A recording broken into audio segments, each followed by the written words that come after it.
Oke, jadi mungkin pertanyaan pertamanya adalah setelah mendaftar berturut-turut nih dari tahun 2021 sampai 2025, pelajaran apa yang kamu ambil dan menurut kamu faktor apa yang akhirnya membuat kamu lolos gitu? Karena kan selama 5 tahun ini kan udah 3 kali ya shortlisted.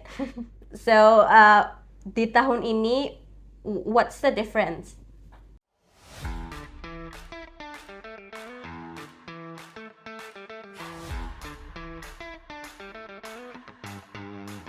Halo semuanya, balik lagi di channel ini dan kali ini aku kedatangan salah satu awardee dari Australia Awards intake tahun 2025 which is kakakku sendiri. Welcome. Hai. Oke, hai guys. Kenalin, nama aku Dahlia. Aku adalah seorang ASN di Lembaga Administrasi Negara. Dan alhamdulillah tahun ini aku lolos menjadi awardee Australia Awards tahun 2025, Ya, which is intake intake 2025. Januari ya intake-nya ya. Betul. Oke. Jadi mungkin kita share dulu. Ini udah percobaan AS ke berapa? Alhamdulillah akhirnya lolos. Karena aku juga ikut terharu dan ikut senang juga sih sebenarnya. Oke, jadi sebenarnya ini adalah percobaan aku ke-6. Mulai dari Jadi tahun pertama sekali itu tahun 2017. Sebenarnya itu iseng sih, kayak aku baru lolos kuliah S1 terus nggak tahu mau kemana, terus aku coba AAS dan memang nggak terlalu expect untuk lolos dan memang nggak lolos. Kemudian aku coba lagi waktu udah kerja. Jadi mungkin aku kerja 3 tahun, kemudian langsung coba kerja jadi ASN ya 3 tahun, terus kemudian langsung coba untuk dapetin scholarship untuk S2. Dan itu pertama kalinya aku daftar AS yang agak serius. Tahun 2021.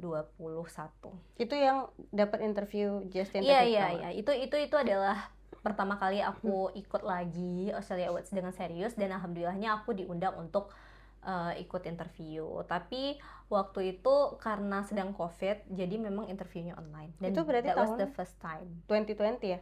2021. 2021. Oke. 2020 aku nggak ikut karena anakku masih kecil, masih bayi. 21, 22, 23, 24, 25. 24 dong, 4.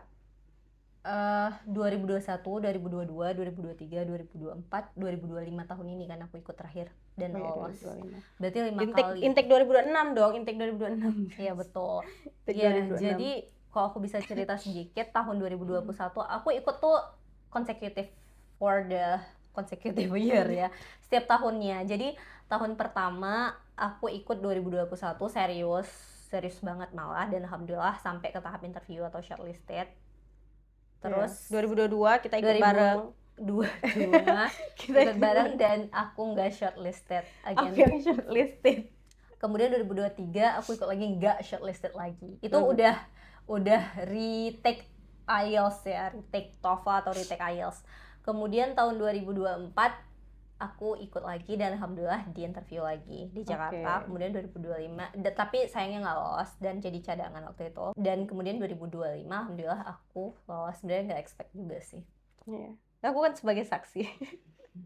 Oke, jadi mungkin pertanyaan pertamanya adalah setelah mendaftar berturut-turut nih dari tahun 2021 sampai 2025, pelajaran apa yang kamu ambil dan menurut kamu faktor apa yang akhirnya membuat kamu lolos gitu? Karena kan selama 5 tahun ini kan udah 3 kali ya shortlisted.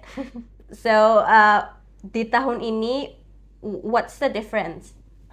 Di tahun ini, Iya, di tahun yang terpilih ini dong. What's the difference? Apakah cara menjawab ataukah gimana?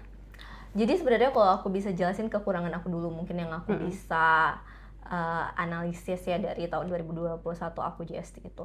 Sebenarnya teman-teman, kalau misalnya teman-teman mau daftar beasiswa itu sebenarnya essay itu sangat penting, itu yang pertama, dan harus clear dan harus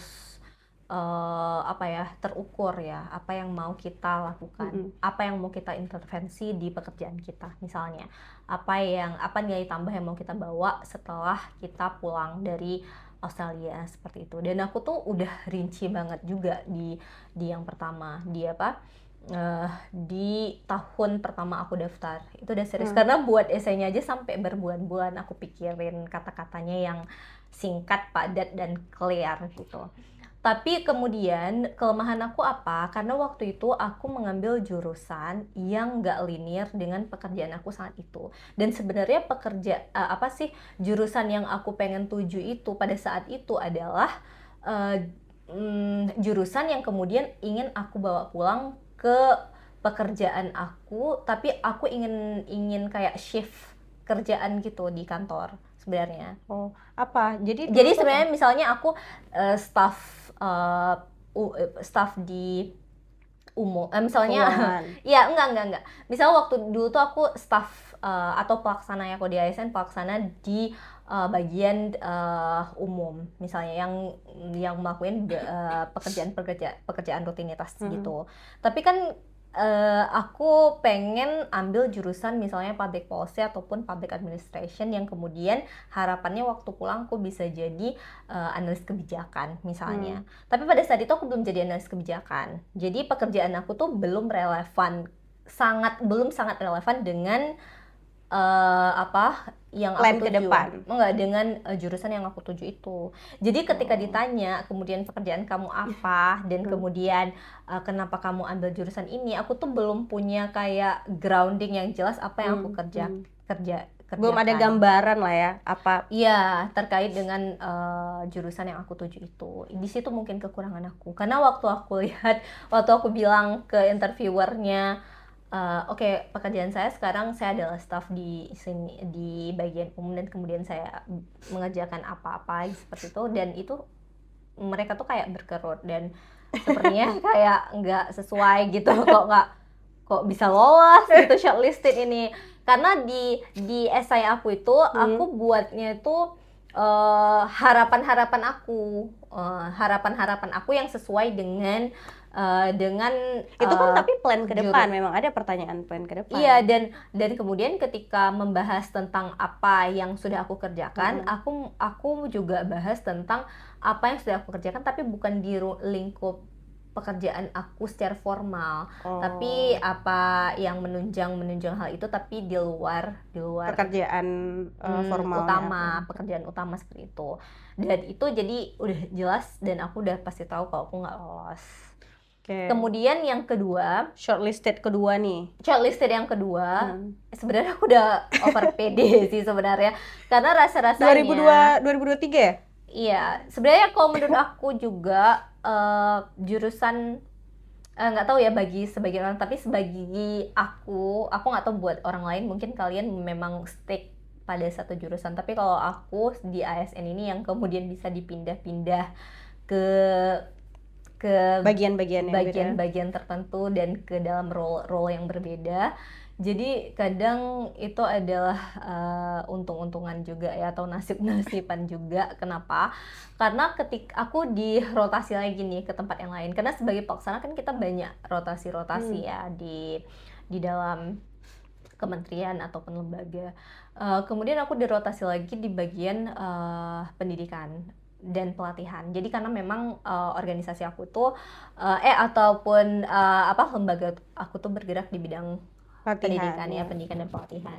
Jadi aku dirotasi lagi ke situ, dan kemudian jadi jabatan aku saat itu berhubungan dengan pelatihan. Aku kayak menyelenggarakan pelatihan dan seperti itu. Jadi udah agak berhubungan ya tuh dengan jurusan yang mau ya. Iya, jadi aku harus pindah lagi dong jurusannya, karena aku bukan berhubungan dengan kajian kebijakan, bukan jadi kayaknya belajar dari pengalaman yang sebelumnya. Jadi aku berpikir bahwa sebaiknya aku ambil jurusan yang sesuai aja deh dengan pekerjaan aku saat itu. Dan saat itu pekerjaan aku adalah menyelenggarakan pelatihan untuk ASN. Jadinya aku pilih jurusan Master of Education, karena waktu itu aku pengen intervensinya kayak platform pembelajarannya atau gaya belajar ASN-nya kayak gitu, kayak learning design-nya gitu, sejenis gitu. Dan kemudian aku lolos kan, nggak masuk ke shortlisted. Terus kemudian di interview dan aku bisa jelasin dengan clear sebenarnya apa yang aku lakukan dan apa yang ingin aku capai dari S2 aku di Master of Design Learning apa ya, Master of Education atau di spesialisasinya Design Learning gitu, untuk orang dewasa juga waktu itu di University of Melbourne. Dan kemudian ya udah, karena ketiga interviewer itu aku rasa cukup puas sih dengan jawaban aku sebenarnya ya. Terus balik lagi hasilnya? Oke, hasilnya you know it right. Jadi waktu itu teman-teman udah dapat pengumuman, aku belum, dan kemudian seminggu kemudian dapat pengumuman aku tuh jadi apa?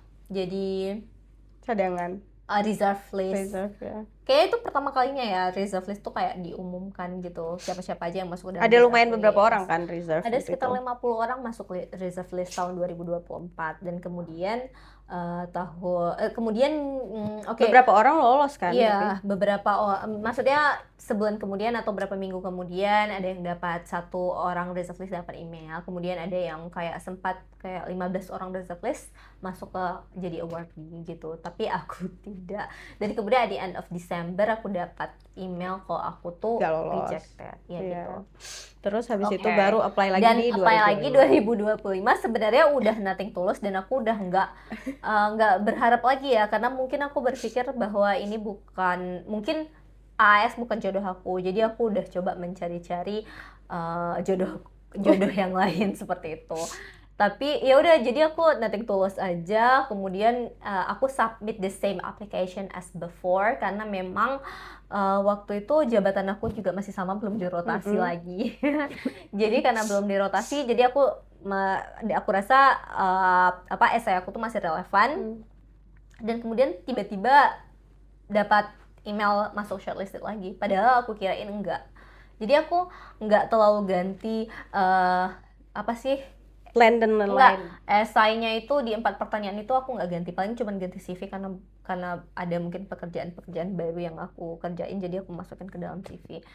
Kayak gitu. Terus doang. Dan interviewnya? Ya oke, jadi interviewnya yang membedakannya, dan sebenarnya interviewer dari Australianya itu sama sebenarnya, si David Sama ya. yang pas waktu reserve kan? Iya, sama kayak tahun sebelumnya 2024, si Bapak David itu, tapi sayangnya dia nggak ingat lagi kita ya.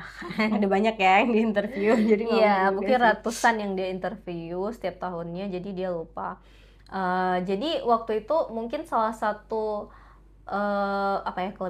kelebihan mungkin hal yang unik ya dari aku, mungkin yang orang lain nggak tahu ada apa enggak, yaitu kan AS juga mencari orang-orang yang resilient, dan aku tuh keresilianan aku tuh mungkin kelihatan banget dalam apply beasiswa ini udah berkali-kali gitu, and I mention it gitu Pantang menyerah. di pertama kali introduction. Aku lupa aku bilang apa, tapi yang jelas aku bilang kalau mungkin The third time, thank you for thank you for inviting me back for this interview for the third time. Dan kemudian mereka what, kayak gitu ya, really gitu, yes this is my sixth time applying. Dan kemudian mereka, jadi menurut aku sih siapa aja yang seresilient itu insya Allah bisa dapet sih sebenarnya. Amin. Karena udah dipanggil juga, interview 3 kali loh. ya mereka juga surprise gitu, ada ya orang yang udah 6 kali tapi maksudnya nggak nyerah gitu. Dan kemudian ya udah, dan mungkin satu lagi hal yang membeda, jadi sebenarnya ada blessing in disguise juga kenapa dengan aku submit aplikasi yang sama. Jadi waktu aku malas mikir lagi kan, jadi kayak nothing tulus, kayak submit application, dan kemudian ketika dipanggil shortlisted yang aku nggak expect. Jadi mulai aku persiapkan, sebenarnya aku kan udah banyak yang aku lakukan lagi di dalam tahun ini, tapi kenapa nggak aku masukin. Jadi aku catat aja poin-poinnya, dan kemudian waktu aku di interview, jadi dia tanya aku lupa, apa yang pernah kamu kerjakan atau apa gitu, atau what changes have you made gitu.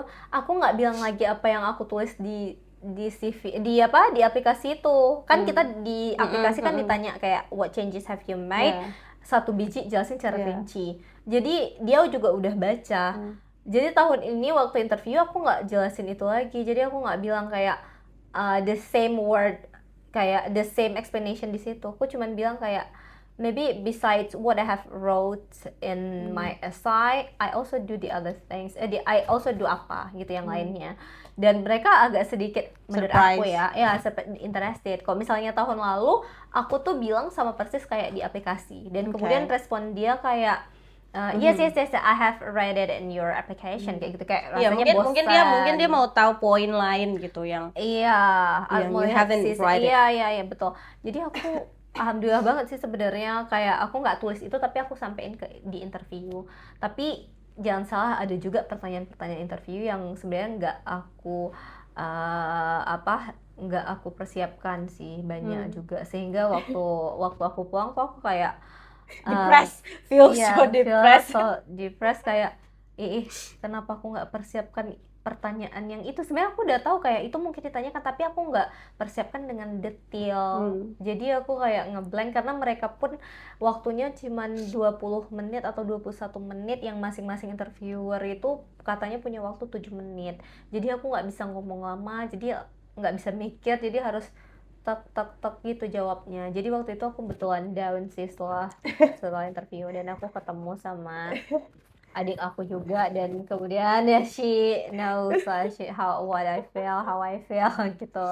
Tapi alhamdulillah dong. Iya, akhirnya, jadi waktu itu sebenarnya kan aku udah nggak berharap kan. Memang kita kan udah nggak expect sama sekali. Iya, nggak expect sama sekali, karena aku juga daftar beasiswa Plat Merah kan. Iya. Terus ya udah sih. Aku interview tuh waktu udah udah selesai pengumuman beasiswa Plat Merah itu sebenarnya. Iya kan, makanya. Tapi ya alhamdulillah sih. Tapi ya itu sih blessing in disguise-nya. Kenapa aku nggak pede tahun ini, karena ada pertanyaan-pertanyaan yang aku nggak antisipasi sebelumnya.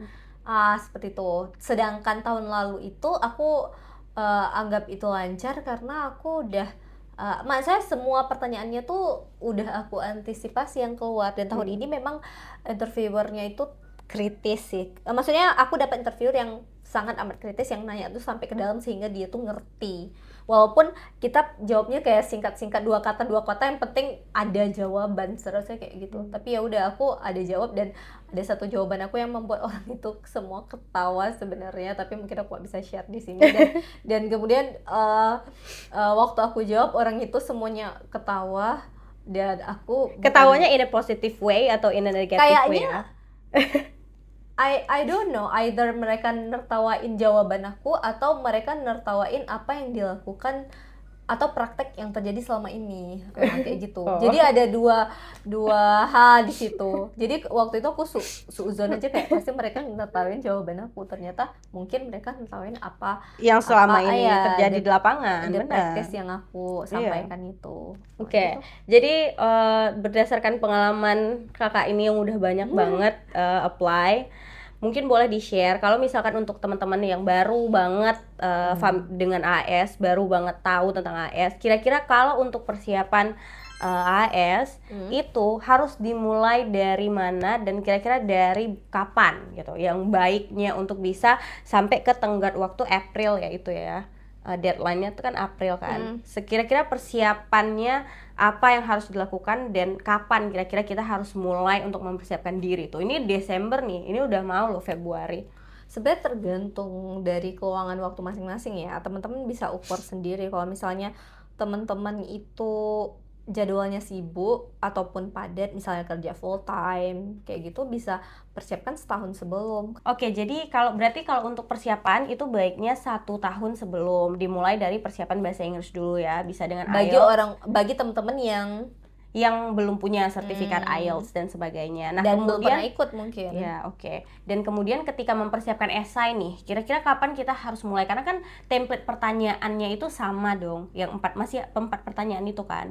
Ya, kalian bisa cek di link di descriptions di bawah, itu ada blog aku yang ada list 4 pertanyaan itu. Dan jadi kapan tuh kita mulai mempersiapkan diri? Apakah memang dari sebelum pembukaan, atau kita baru mulai nulis tuh di Februari, atau gimana bagusnya tuh? Karena ada banyak dokumen-dokumen juga kan yang harus disiapin. Nah, apakah kita harus mempersiapkan segala kelengkapan dokumen, termasuk recommendation letter dan lain-lain dulu, atau baiknya kita nulis esainya dulu nih? Oke. Sebentar ya. Jadi kalau menurut aku ketika kita melihat teman-teman coba aja lihat pertanyaan esai itu mulai dari sekarang atau kapanpun teman-teman eh, kepikiran untuk daftar beasiswa AS dan kemudian lihat di antara 4 question itu apakah teman-teman itu punya jawaban terhadap pertanyaan-pertanyaan itu gitu. Karena kadang kita nggak tahu ya apa yang udah aku lakukan gitu atau gimana cara narik benang merahnya dari satu ke yang lain itu kayaknya belum ready. Jadi kalau teman-teman belum ready gitu sebaiknya teman-teman persiapkan dulu apa yang teman-teman mau lakukan untuk halus ya atau untuk menjembatani keempat pertanyaan itu sehingga nyambung. Jadi misalnya masih ada pekerjaan juga yang harus dilakukan di situ. Aktivitas maksudnya. Dan kemudian baru udah ada maksudnya kalau teman-teman udah tahu berarti bisa buat draftnya aja kayak asal-asal aja dulu kayak ini jawaban aku yang untuk yang pertama, ini jawaban aku untuk pertanyaan kedua dan ketiga dan keempat. Dan mungkin sembari kita ramu-ramu esainya itu bisa kita persiapkan yang lainnya gitu. Tapi sebenarnya yang paling penting itu the idea-nya sih. Idea untuk menjawab 4 pertanyaan itu kan.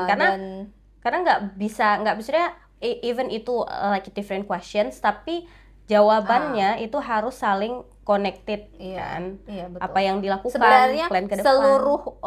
Sebenarnya esai itu bisa digabung sih. Keempat pertanyaan itu bisa dijadikan satu esai sebenarnya. Jadi kita harus tahu idenya dulu ya untuk menjawab pertanyaan itu seperti apa. Apakah kita sudah capable untuk bisa menjawab pertanyaan itu dan bisa mungkin ketika lolos mengimplementasikan apa yang kita dapatin.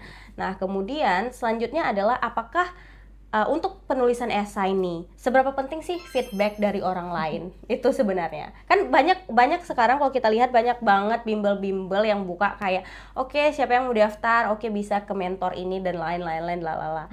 Itu apakah sepenting itu punya mentor?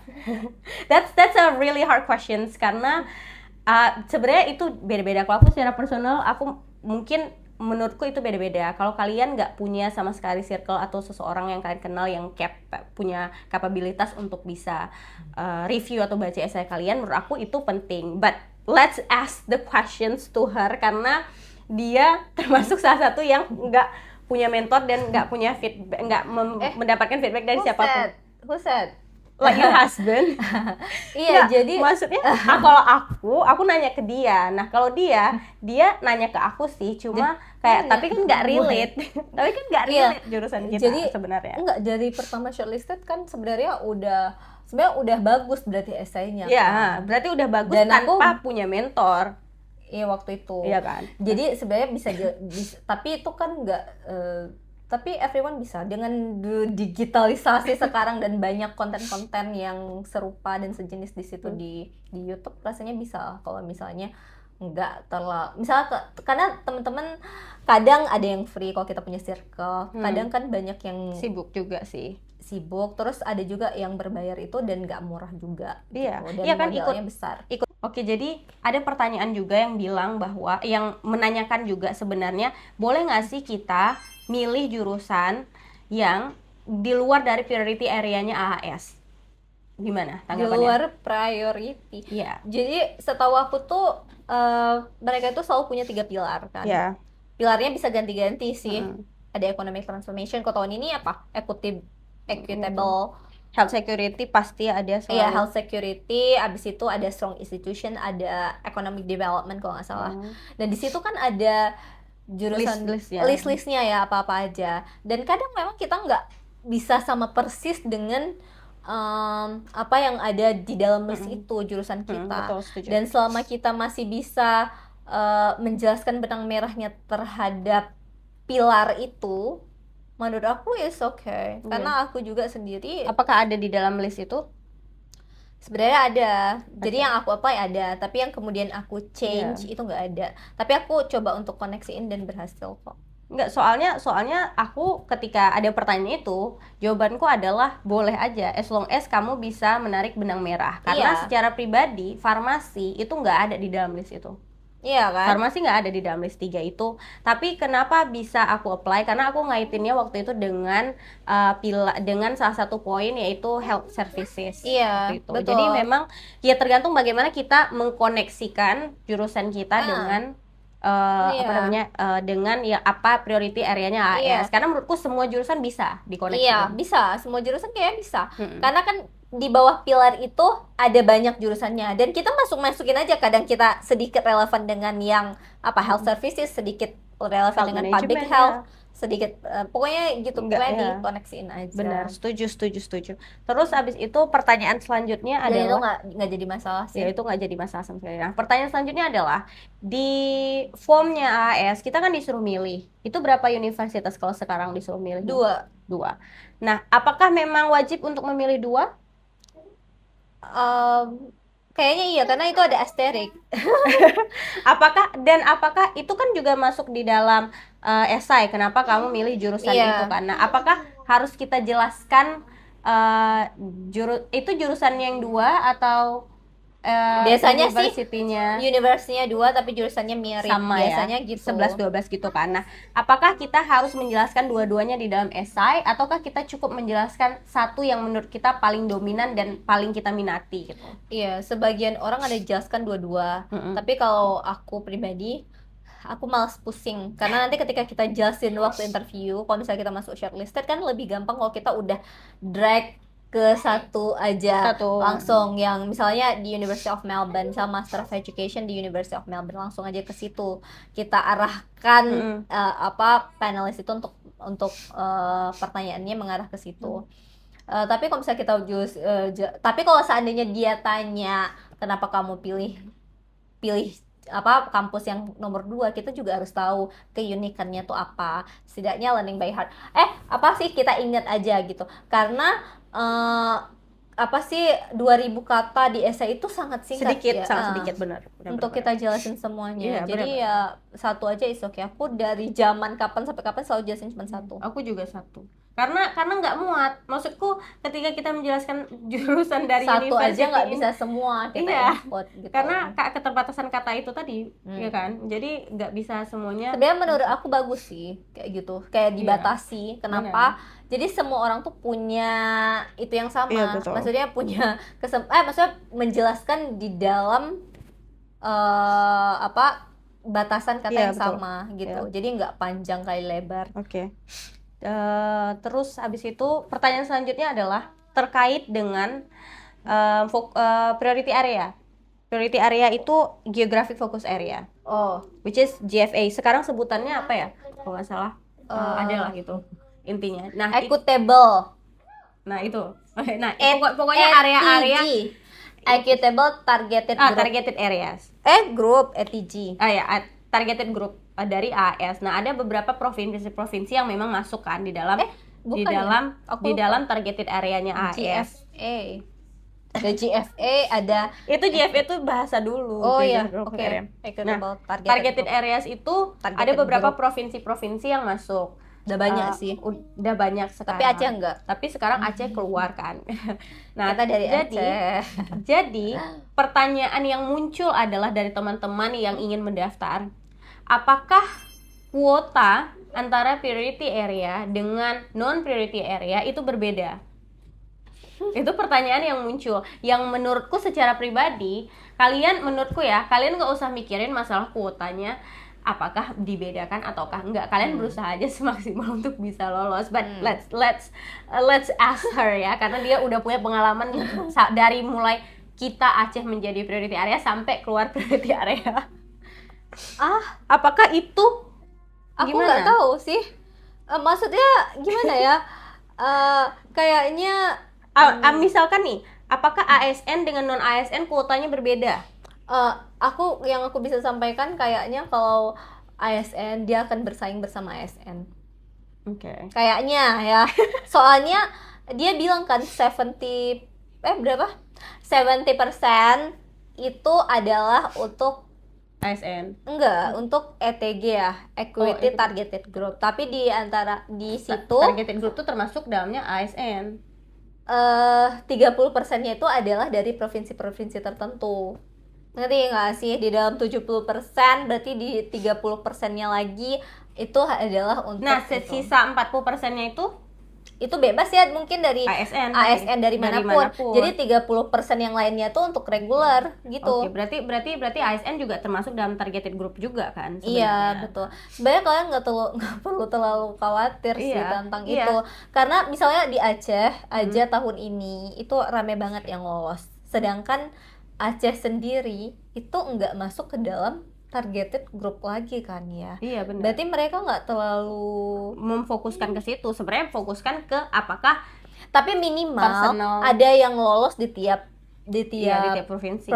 maksudnya apalagi di targeted group itu kan. Oke, jadi sebenarnya unik juga sih cara penilaiannya. Maksudnya kita nggak bisa untuk menilai apakah kuotanya bersaing atau nggak bersaing, karena ketika dulu waktu aku dan tahun setelahku itu dan tahun sebelumku juga, kita dari Aceh targeted area, tapi yang lolos cuma 1 orang per tahun.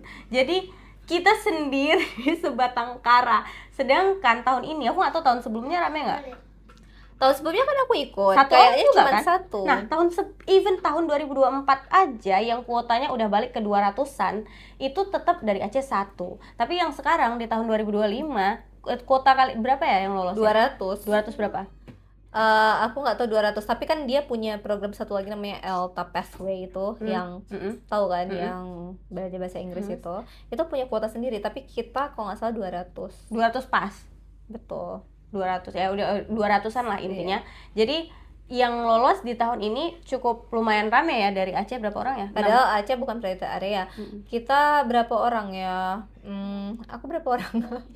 Oke, yang ketemu kemarin 4, berarti tambah 2 6. tambah 1 3 7. Nah, Dan di antara 7 itu 3 ASN. Nah, 7 orang dari Aceh. It's surprising ya, karena Kalau nggak salah ada 8 orang yang ikut dari Aceh. Nah, maksudku dari tahun-tahun sebelumnya itu kita cuma lolos sendiri, jadi kita sebatang kara gitu loh. Tapi alhamdulillah sekarang udah rame yang lolos. Alhamdulillah juga karena kuotanya kan udah diperbesar kembali. Pas Covid kan menciut jadi 50.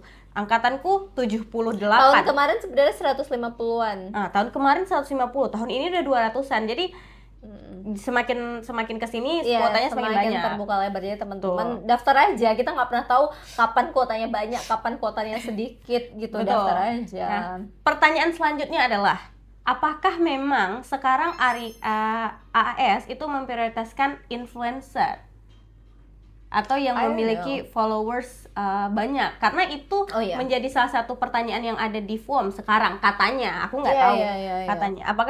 Apakah benar itu ada pertanyaannya seperti itu? Betul. Apa pertanyaannya dan bentuk apa sebenarnya? Jadi memang ada pertanyaan itu. Jadi sebenarnya pertanyaannya itu bukan cuma tentang apakah kamu influencer, bukan influencer sih, apakah kamu engage in sosial media dengan 5.000 plus itu followers. Sekarang loh pertanyaan itu, dulu nggak ada. Ya udah, jadi sebenarnya bukan, mungkin setelah 2022 ya, setelah Covid selesai ya. Iya, jadi ada beberapa pertanyaan sebenarnya yang bukan itu aja. Ada juga pertanyaan yang apakah kamu punya network dengan orang-orang di pemerintahan, karena kan mungkin mereka juga menyasar kayak kita tuh bisa mempengaruhi kebijakan gitu misal. Jadi ada itu ada pertanyaan.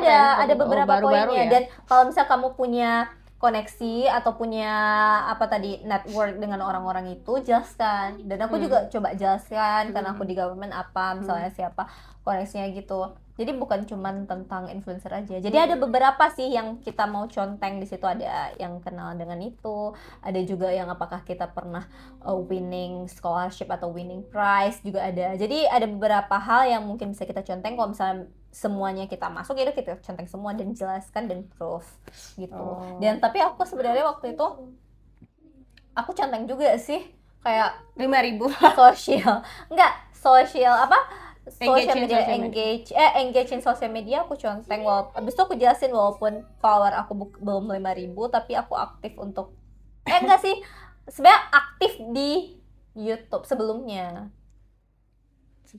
Gimana tuh maksudnya sebelumnya? Tahun sebelumnya, karena udah 2 tahun aku nggak aktif di YouTube. Udah Oh, 2 oke tahun oke aku nggak oke. aktif di YouTube. Jadi Ngerti beberapa ngerti tahun ngerti ngerti sebelumnya ngerti aku ngerti ngerti ngerti. conteng, tapi tahun ini aku kayaknya nggak conteng lagi karena aku udah Oke, ngerti ngerti ngerti.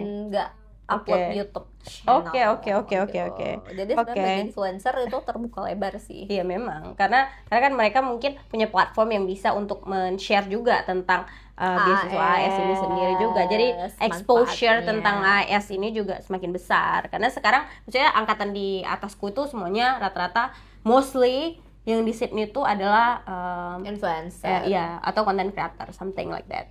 Terus abis itu pertanyaan selanjutnya adalah terkait, kita agak sedikit menjawab pertanyaan ya, maksudnya karena ada beberapa pertanyaan yang masuk ke aku, jadi kita langsung bahas aja pertanyaannya gitu. Nah kalau misalkan untuk kita balik sedikit ke interview, kalau interview tahun ini 2025 ada berapa orang interview untuk master? Oh iya. Dan itu- waktunya berapa tuh? Iya, kayaknya berbeda sama waktu tahun dirimu ya. Jadi semenjak tahun oh ya, tahun pertama 2021 tuh masih 2 orang. Tahun kamu juga 2022 masih 2 orang untuk master. Tahun setelahnya aku nggak tahu karena aku nggak ikut. Jadi semenjak tahun 2024 itu 3 orang. 3 orang dan dan 1 dari Australia, 2 Iya, dari dua Indonesia. dari Indonesia. Dan tahun ini juga 3 orang. Berarti 3-3-nya ini profesor. Karena pas waktu aku dua-duanya profesor, 1 dari Australia, 1 dari Indonesia. Aku nggak tahu sih profesor atau enggak ya. Tapi kayaknya sih enggak semua harus profesor gelarnya. Jadi ada praktisi juga, ada dosen, mungkin doktor S3 mungkin ya. Gitu aja. Oke. Dan menurut aku lebih adil sih kalau 3 orang kan, karena Karena ada 1 ya. Benar. Terus waktunya berapa lama tuh? 30 menit kah? 20. Dia memang tulis ya, berarti 20 menit waktunya. Tulis di mana ya? Maksudnya di JST-nya, maksudnya sebelum masuk waktunya 20 menit atau memang ya mengalir aja sesuai dengan seberapa. Kayaknya time restricted juga, karena aku kayak dikejar setan sih waktu itu emang interviewnya. Jadi we don't have too much time. Jadi kita 7 menit 1 orang bisa interview kamu gitu. Oh, oke. Jadi 7 kali 3 kan 21. Terus selanjutnya mungkin kita bahas sedikit poin-poin yang berbeda ya. Apakah di tahun ini yang ikut JST harus ikut IELTS ulang lagi nggak? Itu pertanyaan teman-teman juga. Karena di tahun-tahun sebelumnya ketika IELTS kamu itu udah setahun gitu, kamu tuh pasti udah automatically disuruh ikut IELTS ulang. Tapi kalau sekarang, as long as IELTS kamu masih bertahan sampai kamu apply university, kamu nggak harus ikut IELTS lagi. Iya betul. Jadi nggak wajib lagi ya berarti ikut IELTS ya. Aku nggak tahu tahun kamu gimana. Iya, tahun aku kalau misalkan tetap ada yang exceptionnya tetap ada. Tapi kalau misalkan dia baru tes itu di sekitar bulan, kan itu pengumumannya kan kayak Juni, 3 bulan sebelum ya. 3 bulan sebelum. Misal dia baru tes tuh Maret atau April, itu dia nggak harus take lagi. Tapi kalau misalkan sekarang as long as itu masih berlaku ya. Ya jadi agak ada perbedaan sih, kayak mereka akan mencapai keoptimumannya gitu untuk efisiensi mungkin betul. Jadi tahun 2024 waktu aku reserve kandidat itu setahun sebelum ketika IELTS-nya masih berlaku, nggak harus ikut lagi. Iya, kalau misalnya masa berlaku IELTS-nya tuh masih 1 tahun lagi, itu nggak perlu ikut lagi kayak gitu. Sedangkan aku waktu itu harus ikut lagi karena udah hampir 2 tahun. Dan kemudian tahun ini rasanya hampir semua kalau misalnya intake-nya tuh Januari dan di Januari itu IELTS dia masih berlaku, nggak harus ikut lagi. Bisa langsung daftar pakai itu. Betul. Jadi nggak perlu khawatir bahwa nilai IELTS kalian akan berubah dan lain Karena sebagainya. sebenarnya menurut aku tuh lebih bagus sih. Kenapa? Karena selain Fokus ke interview. Iya, selain efisiensi buat orang Australia US juga, kita jadi lebih fokus interview. Jadi nggak terbelah. Kalau dulu kan terbelah karena harus belajar IELTS juga. Lagi. Makanya gitu. kalau sekarang as long as itu masih berlaku, ya udah kamu nggak harus ikut IELTS lagi. Iya, tapi untungnya untuk kita kita kayak dapat IELTS sekali lagi penambahan waktu untuk IELTS. Kalau seandainya nggak lolos, masih ada cadangan gitu. IELTS-nya udah makin baru. Betul. Jadi sekarang kita percepatan ketika udah lolos akan ada yang namanya pre-departure training. Kalian juga bisa baca tentang PDT di link description di bawah. Aku udah tulis lengkap. Jadi di PDT di tahun ini significantly different dengan teman-teman PDT di tahun-tahun sebelumnya. Jadi mari kita tanya apa sih perbedaannya dengan PDT tahun sebelumnya. Mulai dari durasinya dulu nih. Mungkin kan karena terlalu rame juga salah satunya Oh ya. ya, sekarang udah rame banget. Mungkin ILF Nggak sanggup karena sekarang cuma di Bali doang, nggak ada di iya, Jakarta lagi, benar. Iya, cuman satu di Bali. Jadi mungkin mereka nggak sanggup untuk lambat dengan nggak sih, tapi sebenarnya cuman dikit juga sih yang ikut 2 minggu. Jadi sebenarnya kan kita tuh paling sedikit seperti yang udah disampaikan 6 minggu. 5 minggu. 5 ya? 5. Ya. Kok 6 minggu ya ditulisnya? Oke, 5 minggu atau 6 mingguan gitu. Itu untuk teman-teman yang IELTS-nya berapa, di atas 6,5 ke atas ya gitu kan. Nah, namun kemudian dapat offer atau email dari Australia Berarti Awards. awalnya semua yang 6 ke atas itu 5 atau 6 minggu tadi. Enggak sih. Kemudian langsung yang di atas 8 langsung dapat 2 minggu. Enggak, maksudnya Emailnya. baru kemudian dapat Enggak. Oh, yang di atas 8. Sebagian langsung yang di atas 8 mungkin mereka udah outstanding banget. Jadi langsung aja 2 minggu. Mereka semua ada beberapa yang di atas 8 tuh langsung masuk kelas 2 minggu. Oke. Dan mungkin satu kelas ya. Kemudian diperlebar bagi teman-teman yang di atas 7 mau bergabung ke kelas 2 minggu, dipersilakan. Jadi siapa yang mau request naik ke kelas 2 minggu itu boleh. Dan Berarti itu hanya berlaku untuk teman-teman yang IELTS-nya di atas 7. Betul. Berarti dia dapat offer selanjutnya. Mau tetap yang 5 minggu atau mau yang short jadi 2 minggu Iya, gitu. dan mereka juga kayak nyampein di email perbedaannya apa materi-materi yang berbeda di situ. Jadi di angkatan kalian itu ada PDT 2 minggu, 5 minggu, terus 9 minggu ada, Ya, 9 minggu ada. 6 bulan. 6 bulan juga ada. Nah, itu.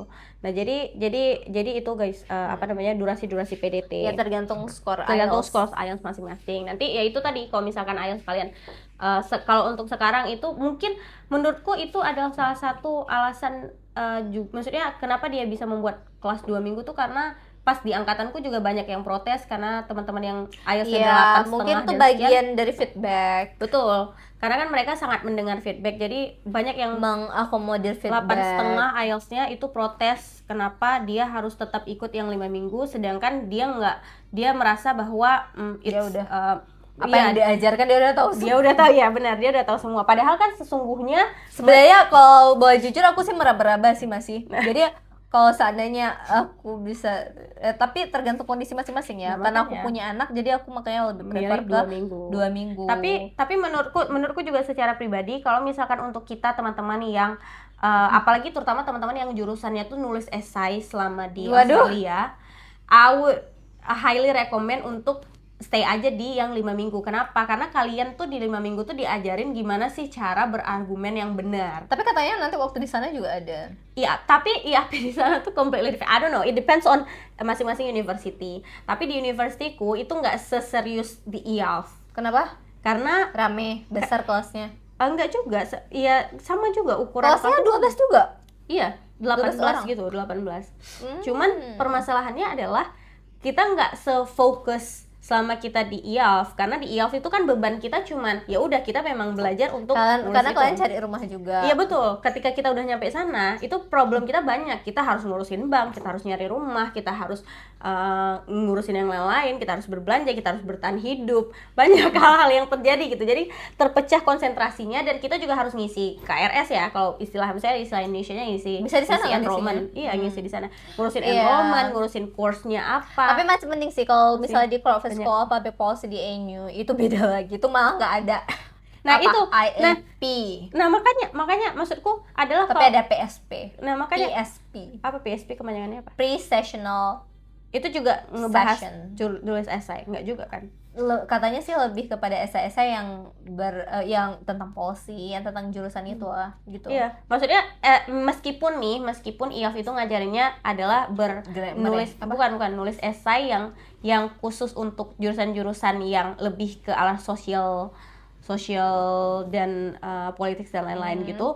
Tapi maksudnya sebagai aku yang jurusan science juga, meskipun mungkin impact-nya nggak banyak, maksudnya nggak terlalu berpengaruh karena jurusanku bukan esai ujiannya, tapi itu membangun pola pikir bagaimana cara berpikir dan cara berargumen yang benar gitu. Dan nggak tahu, mungkin 2 minggu gimana? Apa sih yang dilakukan di 2 minggu yang singkat itu? Kalian nggak punya university information day dong berarti? Ada. Jadi sebenarnya 3 minggu mungkin totalnya ya, karena ada 1 minggu tuh online. Oh, Macam-macam sih oke. diajarin di online tuh, ada unit day, ada academic advisor session. Berarti gitu. itu online sekarang? Online. Ya enggak, jadi sebenarnya ada untuk anak S3 atau beberapa teman yang udah mulai duluan di Bali, mereka dapat yang offline, tapi kami yang belum ke Bali itu dapat yang online gitu. Oke, berarti kan ini Unide dan lain-lainnya udah. Berarti 2 minggu itu ngapain aja dong? Apa ya? Karena kan udah, kalau 5 minggu udah pasti ada poster presentation dan lain-lain. 2 minggu udah pasti nggak ada. Iya, betul. Ada nulis esai nggak di 2 minggu itu? Nggak ada sih. Maksudnya nulis esai nggak ada, tapi diajarin cara berargumen ada, tapi mungkin praktisnya nggak banyak karena kita kan nggak sempet. Jadi nggak buat praktisnya, jadi dia kayak ngejelasin aja gimana cara berargumen, terus kemudian practicing di kelas aja kayak game kayak gitu, kayak sejenis game gitu.